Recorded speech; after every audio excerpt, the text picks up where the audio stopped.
Dam بناؤ، dam پہ ایک بات چل رہی ہے، ڈیم بناؤ، ڈیم بناؤ، ملک بچاؤ، ڈیم بناؤ، ملک بچاؤ، ڈیم بناؤ۔ ڈیم بنانے سے ہمارے کام بنے گے، ڈیم بھی بناؤ، لیکن اس سے ہمارے کام نہیں بنیں گے، ڈیم سے کام نہیں بنیں گے، کیونکہ اللہ نے قرآن میں مثالیں دی۔ آپ لوگ قرآن پڑھنے والے ہیں، قرآن میں اللہ نے مثالیں دی ہیں ان لوگوں کی جنہوں نے ڈیم بنایا تھا، جنہوں نے کیسا ڈیم بنایا تھا؟ ایسا ڈیم بنایا تھا کہ نہ ان سے پہلے کسی نے ایسا بنایا، نہ بعد میں کوئی بنائے گا ایسا ڈیم۔ اتنے بڑے بڑے انجینئر تھے وہ قوم جنہوں نے ڈیم بنایا، اور اس یقین سے بنایا کہ اس ڈیم سے ہمارا کام بنے گا، اس ڈیم سے ہماری کھیتیاں سیراب ہوگی، اس یقین سے بنایا۔ اللہ سے تعلق نہیں بنایا، اللہ سے تعلق نہیں جوڑا، اللہ سے توبہ نہیں کی، زندگی اللہ پاک کے احکامات پہ نہیں لائے، ڈیم کا یقین بنا لیا، تو اللہ تبارک و تعالیٰ نے کیا کیا؟ اللہ تبارک و تعالیٰ قرآن میں یہ فرماتے ہیں کہ ہم نے اس ڈیم کو تباہ کرنے کے لیے کوئی آسمانی بجلی نہیں بھیجی، چوہے،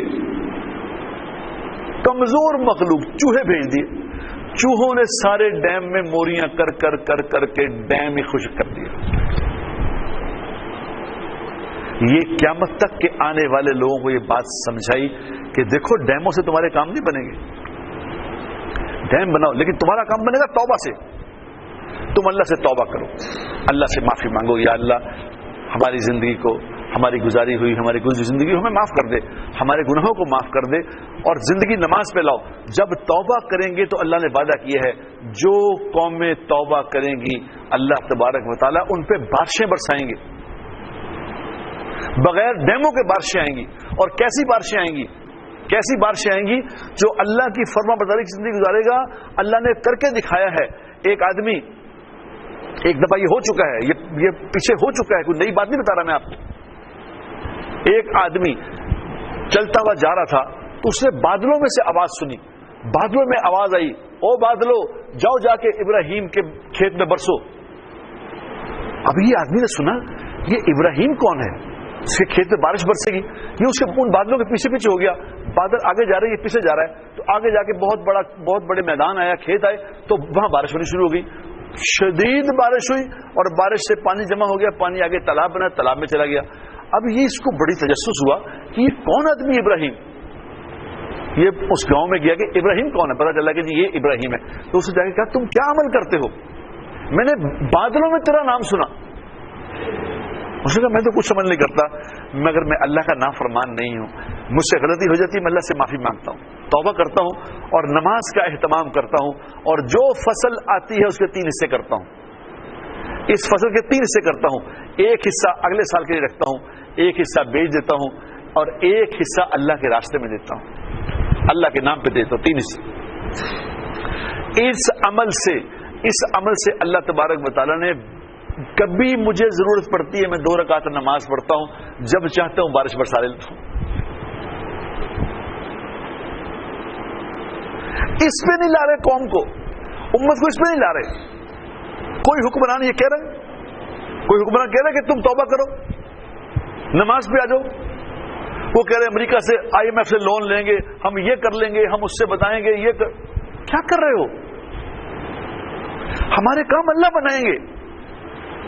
مدینہ منورہ میں قحط پڑا تھا تو عمر رضی اللہ تعالی عنہ نے ملک شام کے گورنر کو لکھا کہ ملک شام سر سبز و شاداب جگہ ہے، اور وہ خط لکھا کہ ہمیں غلہ بھیجو۔ اس نے کہا امیر المومنین آپ فکر نہ کریں، میں اتنا غلہ بھیجوں گا کہ پہلا اونٹ مدینہ میں ہوگا اور آخری اونٹ جو ہے ملک شام میں ہوگا، اتنا غلہ بھیجوں گا۔